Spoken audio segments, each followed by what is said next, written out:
malah sebenarnya ditarik lagi Pak. Sebelum kapal datang, sebelum barang itu dibeli oleh importir, importir itu wajib mengajukan perizinan.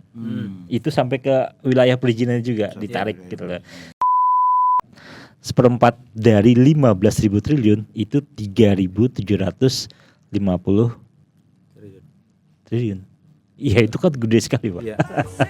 Nah makanya Tanjung Perak tepi laut, siapa suka boleh ikut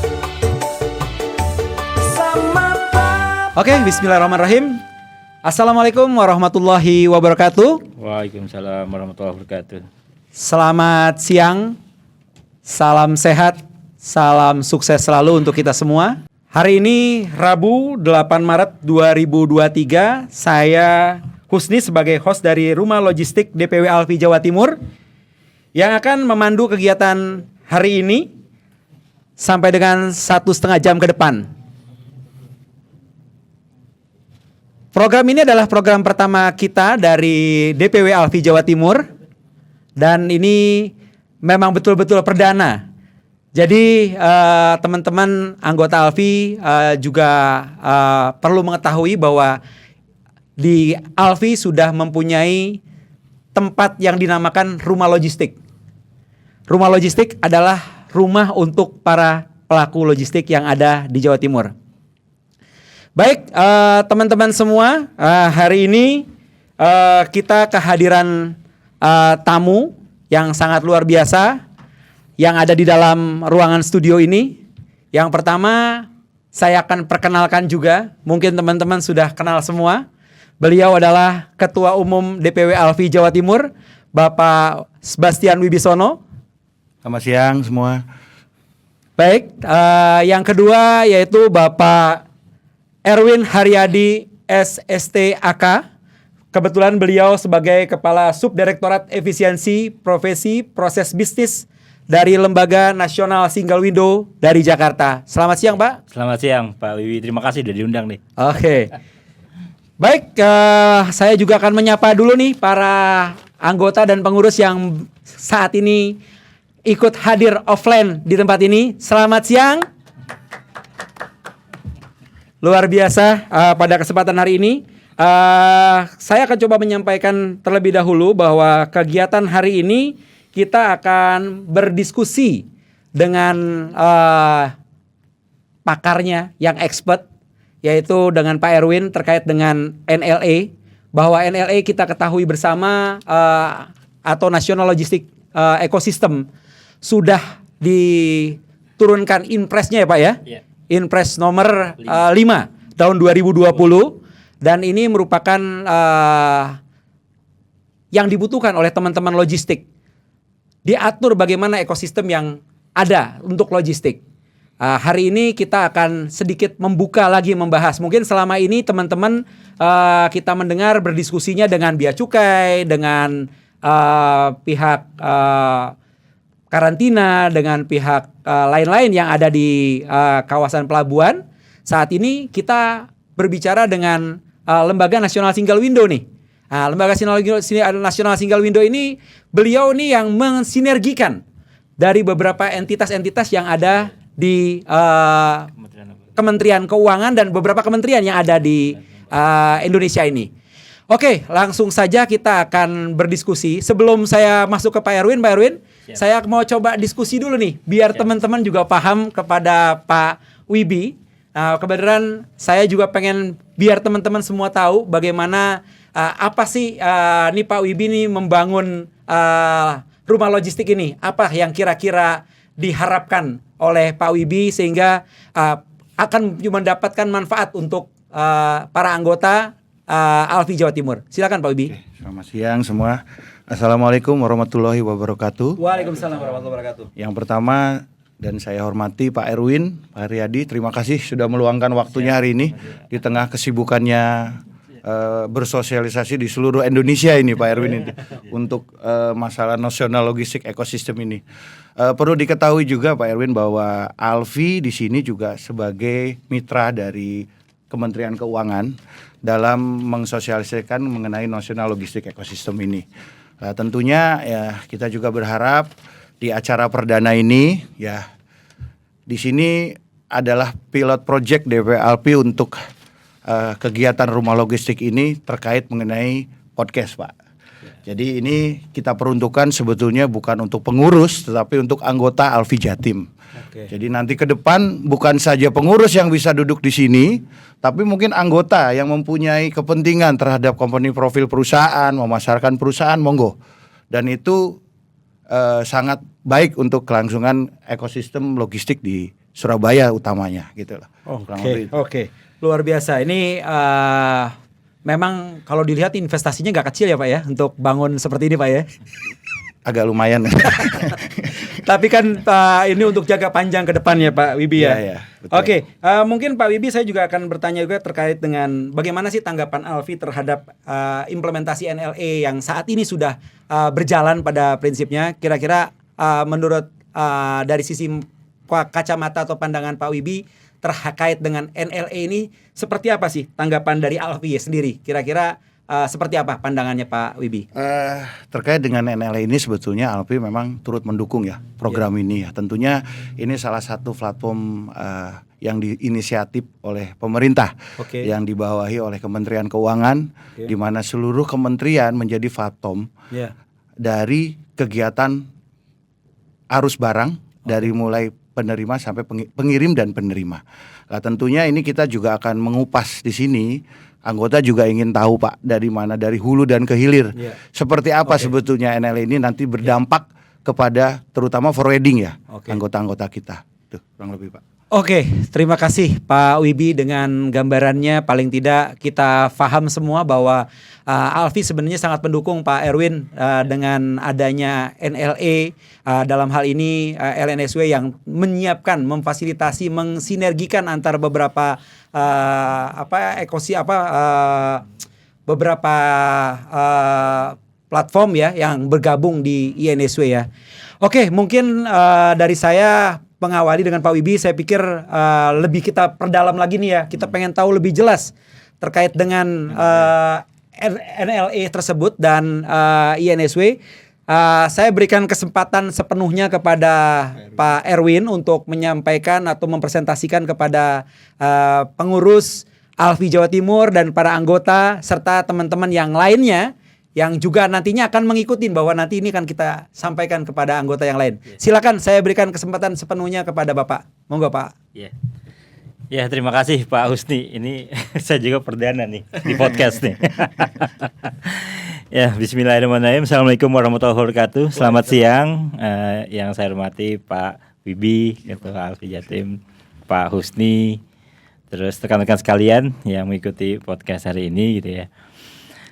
Saya senang sekali Pak diundang ke podcast ini ya karena memang tadi ya saya pertama kali untuk di podcast gitu kan, terus menjelaskan mengenai apa itu NLE karena memang sebenarnya kewajiban kami juga Pak pemerintah itu untuk bisa lebih menggaungkan lah apa sih itu National Logistic Ecosystem gitu ya, supaya memang kalau kita lihat ya latar belakangnya ya kenapa timbul Inpres 5 tadi ya, Inpres 5 tahun 2020. Mungkin langsung aja Pak Taufik kita lihat Pak ya. Jadi memang ditenggarai Pak, kita ini kalau misalkan ini kita bicara ekspor dulu ya, barang-barang kita yang memang bersaing di global, pasar global. Ini Pak, daya saing produk kita itu sangat-sangat lemah Pak. Sangat-sangat lemah. Dan begitu istilahnya sedikit lagi gitu ya, dianalisis lagi, ternyata biaya kos kita untuk yang logistik ini sangat-sangat tinggi. Jadi berimbas pada daya saing kita, barang-barang kita di pasar global itu sangat lemah. Nah, begitu dianalisis, ternyata biaya logistik kita itu sangat-sangat besar. Ini kalau kita lihat perbandingannya nih, Pak. Jadi kalau dari mana yang Jepang itu hanya 8% dari PDB. Terus apalagi China 14 gitu ya, Singapura berapa itu? 8% gitu kan, Malaysia 3% gitu ya. Nah, kita berapa Pak? 24%. Jadi bayangin gini, PDB kita berapa? Sekarang ini, taruh misalkan 15 triliun, 15.000 triliun, 15.000 triliun ya PDB kita. Berarti kalau 24% dari PDB kita, berarti 15 ya bagi aja 4 lah. Kan seperempat ya. Iya. Anggap 25%. Seperempat. Seperempat dari 15.000 triliun itu 3.750 triliun. Iya itu kan gede sekali Pak. Iya. Iya, iya, iya. Nah makanya kenapa kita ya coba nih kita ulik lagi nih. Sebenarnya rantai pasok kita waktu barang impor untuk dimasukkan, terus diolah, terus diekspor kembali, itu supaya benar-benar kita bisa bersaing, itu seperti apa gitu kan.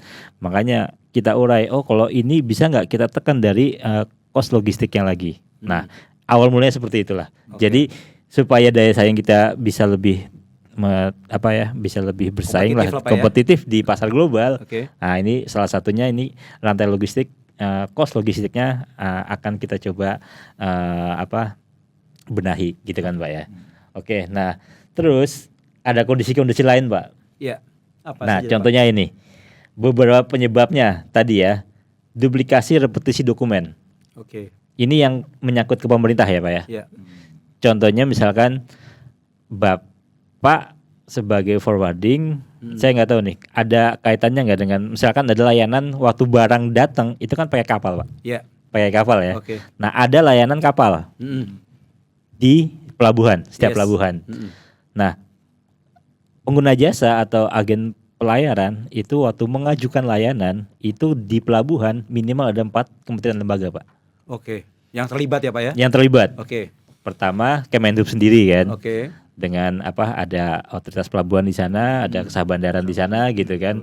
Itu kita bilang Kemenhub lah jadi Ya. satu gitu kan. Yang kedua Kementerian Keuangan, Bea Cukai. Iya. Ada kan di situ kan. Bapak harus menyampaikan RKSP Ya. dan manifest. Iya. Terus yang ketiga ada imigrasi. Bapak harus menyampaikan kru kapal yang bawa Betul. kapalnya ini Ya. harus dilaporkan. Yang keempat ada kantor kesehatan pelabuhan. Iya. Iya kan? Betul. Harus Ada kasih kru-krunya tahu ya, nih. Pak, ya? Kan waktu pandemi ini sangat ini kan. Ya, betul. Strict Jadi di banget ya. depan nih, strike nih. Kesehatan berarti, Pak. Kementerian Kesehatan harus libarkan bendera hijau dulu baru kapal itu boleh masuk kan gitu ya. Minimal 4 ini, Pak. Oke. Ada 2 lagi sebenarnya, tapi emang ini belum berjalan lah ya dengan normal ya.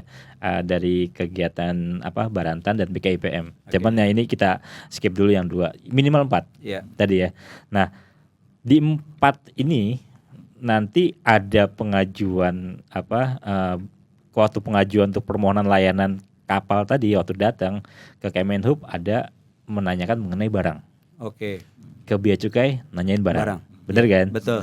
Nah, terus untuk kru kapal di Kementerian Perhubungan menanyakan krunya juga. Oke. Ke imigrasi menanyakan kru juga. Oke. Nah, gitu kan. Jadi benar-benar duplikasi ya. Duplikasi. Jadi Kegiatan. datanya sama tapi Ya. ngasihnya satu-satu nih, Pak. Oke. Iya kan? Iya. Kadang-kadang gini, waktu nyampein barang ke Bea Cukai saya nggak tahu.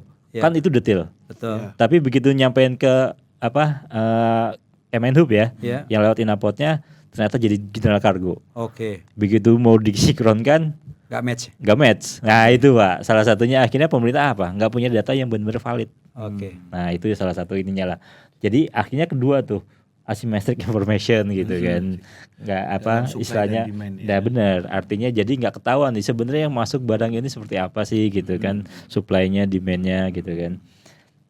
Terus ketidakadaan platform hulu hilir, artinya di sini kita coba lihat lagi nih. Sebenarnya platform yang menangani jasa logistik ini seperti apa sih? Nah, apakah sudah ada? Apakah regulasinya sudah diatur? Apakah playing field-nya, cara bermainnya itu sudah ada secara fair atau apa? Nah, itu kan kita lihat. Nah, terus kualitas infrastruktur.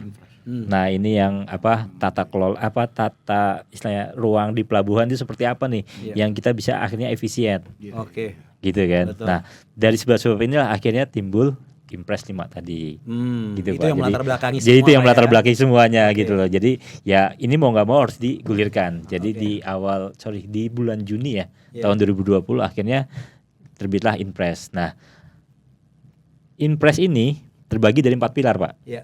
Pilar pertama itu simplifikasi proses bisnis pemerintah. Oke.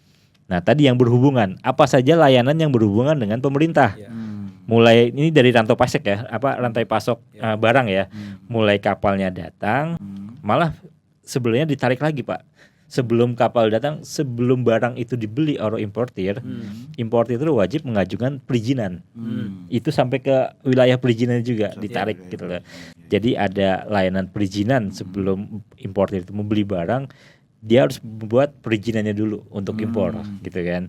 Setelah itu kalau udah dibeli, dibawa oleh kapal kan.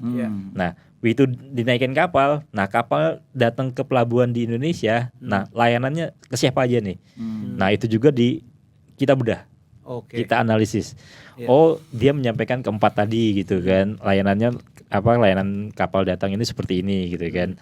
Nah itu masuk ke pelabuhan. Nah begitu turun barang ya. Nah itu kan ada yang banyak terkait ya di situ ya, ada terminal operator, ada perusahaan PBM dan lain-lain gitu ya. Nah terus untuk ke pemerintah lagi, ini kita masih ngomong pemerintah ya. Tadi layanan kapal ke 4 instansi, 4 kementerian lembaga. Begitu barang turun untuk pengajuan PIB-nya lah istilahnya, kepabeanan yang dilakukan oleh pemilik barang gitu kan. Nah itu kan pengajuan ke pemerintah juga kan. Nah di situ ada kalau misalkan yang diimpor itu barang-barang karantina, ada minimal 2 pengajuan, ke bea cukai ke karantina Nah karantina itu kan ada yang pertanian, ada yang perikanan gitu kan. Nah ini di Tenggara lagi nih. Oh, waktu perizinan waktu pengajuan PIB atau kepabeanan dan ke karantina, misalkan impor daging. Gitu kan. Ternyata waktu dilakukan pemeriksaan, karantina melakukan pemeriksaan duluan.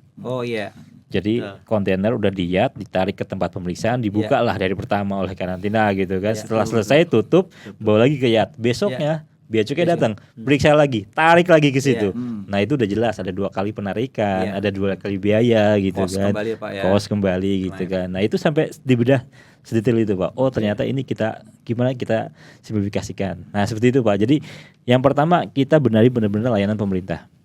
Begitu sampai kepabeanan selesai, karantina selesai gitu kan. Nah baru nanti kembali ke swastanya ya, entah tracking, terus depo, warehouse, terus nyambung. Makanya rantai pasok itu kita bedah nih, kira-kira apa saja sih layanan jasa yang kita berikan supaya cost logistik kita itu jadi efisien. Seperti itu. Betul. Jadi memang pastinya ketika itu sudah disinergikan antar entitas-entitas yang ada di pemerintah, pastinya akan lebih secara cost kita juga lebih nyaman dan waktu juga Pak ya. Benar. Jadi ada efisiensi waktu dan biaya gitu ya Pak ya. Betul. Nah tadi kan sinergi selain antar pemerintah gitu kan, kita juga gimana mensinergikan swasta gitu kan. Makanya tadi yang pertama adalah kita beresin yang kegiatan B2G, business to government yang tadi. Jadi ada yang perizinan, ada layanan kapal, layanan barang, ada yang kepabeanan karantina gitu kan. Nah ini semua backbone yang pemerintah ya untuk barang gitu kan. Nah nanti yang kedua ya ini Pak, kolaborasi platform logistik. Wah ini yang kayaknya mungkin menarik nih. Nah makanya nanti di sini kan ada lanjutannya ya. Artinya di sini misalkan barang itu sudah selesai kewajibannya di pelabuhan ke pemerintah, gitu, biar masuk ke karantina juga udah dapat izin untuk beredar atau apa gitu, dapat sertifikat kesehatan. Nah barang ini kan harus keluar pakai tracking gitu kan. Nah bagaimana kita mengkolaborasikan platform-platform tracking yang ada supaya orang tuh ya bisa bersaing dengan sehat lah, gitu kan, dengan platform-platformnya yang ada di sana gitu kan. Nah terus setelah dibawa oleh tracking, nanti dimasukin gudang lagi misalkan, ada gudang atau apa. Nah itu juga kita sinergikan, kita kolaborasikan gudang-gudang yang ada yang punya platform gudang. Jadi seperti itu Pak. Jadi setelah pemerintah, swasta ada di kolaborasi platform logistik ini, sehingga ya tadi informasi yang ada itu memang jadi jelas lah. Jadi pemerintah selain tadi ya mendapatkan data yang memang benar-benar valid, karena memang antar pemerintah datanya disatukan. Satu data gitu kan. Satu data tapi untuk 4 kementerian lembaga. Betul. Nah itu kan jadi nggak mungkin beda-beda lagi kan. Kalau dulu lapor ke bea cukai A, ke Kemenhub B, bisa jadi kan seperti itu Pak. Makanya sekarang itu ya kita satukan, akhirnya datanya sama nih, jadi nggak berbeda lagi. Nah, Oke, terus lanjut ke swasta gitu kan Pak ya. Setelah ini swastanya baru kita lihat pembayaran Pak. Nah pembayaran juga ada masalah ternyata Pak. Begitu kita perdalam gitu ya.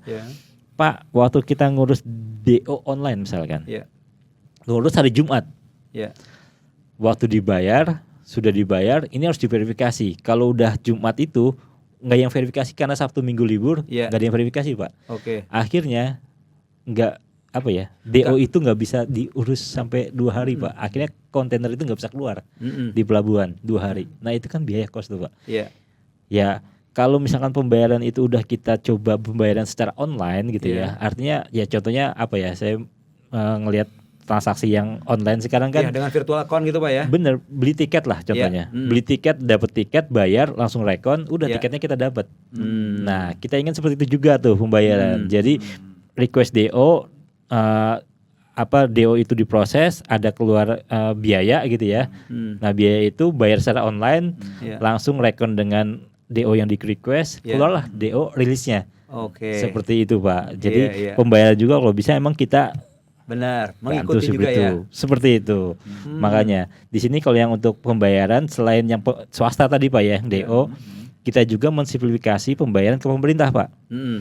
Paling gampang gini, kalau yang tadi layanan kapal, saya bilang. Kapal itu kan ada Kementerian Perhubungan, terus ada Kementerian Kesehatan tadi ya. Iya. Yang untuk layanan pembayaran ke pemerintah atas jasa yang diberikan ya. Untuk layanan kapal itu di Kemenhub ada layanan labuh, jasa Oke. labuh ya. Itu di OP. Terus ada layanan dari distrik navigasi Pak, Ya. VTS Vessel Tracking System sama jasa rambu. Oke. Nah ini kan PNBP semua Pak. Iya, Iya PNBP kan? semua, betul. Itu dari Kemenhub saat datang kapal kan. Nah terus di Kemenkes itu ada PNBP untuk layanan COP. Jadi waktu ngajuin layanan ke KKP kan pasti outputnya keluarnya COP nih, COP. Certificate of Pratik, Ya. gitu kan. Itu pun ada PNBP saat datang. Nanti saat keluar ada PHQC lagi. Nah yang sebelumnya itu pembayaran itu masing-masing. Ya. Satu dibayar baru lanjut ke kegiatan selanjutnya. Satu dibayar lama nih Pak. Pemerintah berkomit. Udah yang layanan pemerintah berikan semua dulu. Pembayaran PNBP-nya itu disatukan semua di belakang.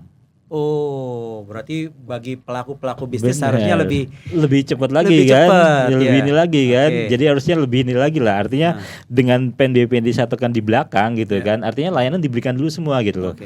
Nah tapi sebelum SPB keluar, Ya. itu harus dibayarkan. Ya, Kalau intinya dibayarkan- barangnya masih ditahan lah Pak ya. Artinya Iya, semua kalau- proses bisa jalan, tapi jangan keluar dulu barangnya gitu Pak Kalau Gi. boleh tahu nih Pak, sedikit Iya, saya iya, mau nanya monggo, Pak. sebelum terlalu jauh ke sana. Iya. Nah, masing-masing kepemerintahan ini kan mempunyai sistem masing-masing nih Iya, sebelum benar. kita bayar. Iya, benar. Nah, apakah sistemnya itu menjadi satu juga? Oh ya, jadi Karantina dengan benar. beda cukai, kesehatan. benar. Nah, itu gimana? Jadi gini, jadi masing-masing pemerintah pemilik proses bisnis, contohnya tadi karantina ya, kalau Pak Wibi ya, Iya. terus bea cukai dengan prosesnya sendiri gitu ya. Jadi kalau karantina itu udah memiliki sistem sebenarnya Pak. Oke. Bea cukai juga memiliki sistem gitu kan. Yang joint Kalau inspection itu mungkin. nah iya, jadi kalau karantina itu kalau di Berantan namanya IQ Fast. Oke. Kalau di BKIPM namanya Sister Caroline. Hmm. Kalau di bea cukai namanya Caisa. Biasa. Nah, sebelum ini Pak, sebelum berjalan Belum NLE ini ya, diintegrasikan, belum diintegrasikan, ini si importir ngajukannya masing-masing. Oke. Betul. Ngajuin ke karantina, masuk ke websitenya karantina Ya, gitu betul. kan, ngisi data, ngajuin pelayanan gitu kan. Oke, disubmit gitu kan. Terus udah dapat outputnya sertifikat kesehatan, baru masuk ke bea cukai. Ya. Ngisi data gitu kan, PIB gitu kan, dengan output yang karantina kesehatan itu jadi laporan lampiran gitu kan, baru nanti disubmit. Nah ini kan masing-masing. Padahal yang disampaikan apa? Sama aja kan data barangnya kan. Iya. Yang diimpor daging, yang dilaporkan karantina juga daging, Iya. yang ke bea cukai daging juga. Yang melaporkan juga satu orang kan. Ya saya juga nih. Iya, Ya kenapa nggak disatuin aja pelaporan waktu ngajukan? Jadi Gitu. kayak portalnya lah Pak ya. Bener, jadi dari pintu portalnya, masuknya pintu aja. masuknya. Jadi sistemnya masing-masing tetap Pak. Hanya antar Hmm. mukanya kita siapkan di LNSW. Jadi LNSW itu menyiapkan satu antar muka, satu tampilan untuk mengajukan layanan tadi. Oke. Yang namanya kalau kita dengarkan integrasi layanan Pabian karantina ya, atau kita singkat tuh SSMQC lah, yang Oke. paling itu gitu kan. Nah itu hanya pintu masuk sebenarnya. Oke. Pintu masuk, baru nanti data tersebut kita distribusikan ke bea cukai sama karantina untuk diproses gitu loh, Pak. Baik Pak Erwin, ini sangat menarik sekali nih apa yang disampaikan Pak Erwin. Saya juga mengundang teman-teman yang ada di luar, artinya supaya kita nih suasananya kan sambil santai ya Pak ya. Siap. Jadi diberikan kesempatan juga untuk saling mungkin pada saat apa yang disampaikan Pak Erwin ada yang mungkin mau tanya, bisa juga bertanya ya Pak ya. Artinya boleh. nggak harus ngikutin seperti kayak di seminar sampai Pak Erwin selesai menyampaikan Siap. baru berhenti ngomongnya ya. Monggo Artinya aja kalau dia masuk. teman-teman yang hadir di offline di sini sambil kita berdiskusi dengan Pak Erwin, mungkin bisa juga bertanya. Silakan bertanya, mungkin angkat tangan, nanti akan saya beri kesempatan untuk bertanya ke Pak Erwin sehingga suasana jadi hidup, nggak kaku dan nggak cuma satu arah. Kita pengen ada dua arah gitu Pak Erwin ya. Siap. Ya, jadi artinya Pak Erwin nggak dikejar target dengan menyampaikan presentasi satu persatu sampai tuntas gitu Pak ya. Benar. Gimana teman-teman, kira-kira setuju? Setuju ya? Setuju. Oke, Pak Somin. mungkin Pak Somin kalau mau bertanya silakan dilanjutkan, monggo. Silakan Pak Somin. Merah